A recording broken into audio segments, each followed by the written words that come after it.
आइए अब हम आपको गढ़ता हुआ और बढ़ता हुआ छत्तीसगढ़ दिखाने का प्रयास कर रहे हैं।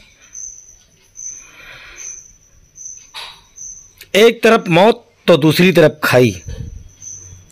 इसको हम स्पष्ट दिखाना चाहते हैं कि किस तरह से लोक निर्माण विभाग की एक बड़ी लापरवाही को आपके सामने दिखाने का प्रयास कर रहे हैं। छात्रों के भविष्य के लिए कहीं छत टूट ना जाए, कहीं स्कूल में किसी प्रकार की मौत न हो जाए, और इस दुर्घटना को देखते हुए आम जनता की मांग और मूसरा कला हाई स्कूल का नवनिर्माण के लिए एक बेहतरीन कदम उठाया गया था।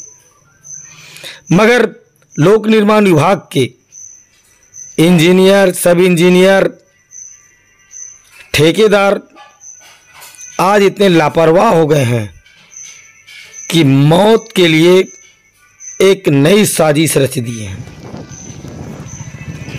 इन बच्चों के भविष्य के लिए जो योजना बनी थी, उस योजना पर किस तरह से लिपापोती की जा रही है। मौत के दरवाजे पर खड़ी हुई ये स्कूल का नवनिर्माण किया गया था। 91 लाख एक के निर्माण से बनाए गए भवन निर्माण पर आज स्कूल प्रबंधक जाने को तैयार नहीं है। ये वो छत है जो कभी भी टूट सकती है और मौत का कारण बन सकती है, और इसे देखते ही नवनिर्माण किया गया था, जहां पर शासन और प्रशासन की लापरवाही से आज बच्चे फिर उसी गड्ढे पर पड़ने के लिए मजबूर हो गए हैं। अर्थात कहा जाए कि शासन के लाखों करोड़ रुपए की लागत से बनी हुई वह भवन आज बेकार साबित हो गई। इसका जिम्मेदार आखिर कौन है? क्या हम उस ठेकेदार को दें जिसने इस भवन को बनाया है, या उस इंजीनियर को दो, या उस जनप्रतिनिधि को दें जिसके इशारे पर इस भवन का निर्माण किया गया?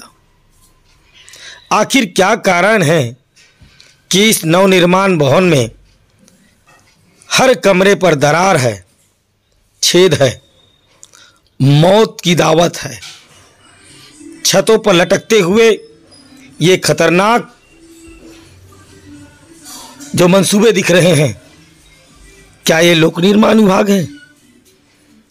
क्या ये गढ़ता हुआ छत्तीसगढ़ है?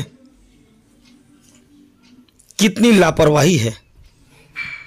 राजनांदगांव लोक निर्माण विभाग की इतनी लापरवाही से आज आम जनता की गाढ़ी कमाई का पैसा किस तरह से बर्बाद हो रहा है, स्पष्ट दिख रहा है।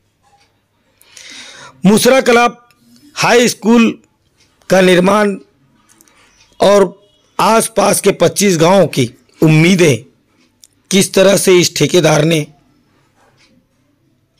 बर्बाद करके रख दिया है। लोक निर्माण विभाग के समस्त कर्मचारियों पर एफआईआर दर्ज करनी चाहिए कि जिस तरह से इस लापरवाही को देख रहे हैं, आखिर क्यों मौन है। विधायक दलेश्वर साहू ने इस स्कूल पर स्टे लगा दिया है। इस निर्माण के भ्रष्टाचार को देखते हुए उन्होंने स्पष्ट कहा था कि जब तक इसकी जांच नहीं होगी, इसका मरम्मत होगा और ना ही यहाँ शिफ्टिंग होगी।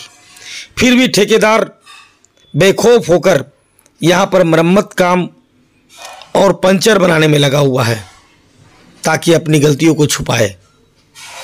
क्या इसके पीछे लोक निर्माण विभाग के अधिकारियों का हाथ है, इंजीनियर का हाथ है, ठेकेदार का हाथ है, या फिर कौन है इस मौत के सौदागर का असली राजदार? कौन है जो बच्चों के भविष्य के साथ खिलवाड़ करना चाहता है? ये तो सोचने वाली बात है। हमारा काम था सवालों पर सवाल करना और लोक निर्माण विभाग के इस बेहतरीन काम को आप तक पहुंचाना। बाकी आपके ऊपर है। इस घटिया निर्माण पर क्या होना चाहिए, एफआईआर दर्ज या फिर और कुछ?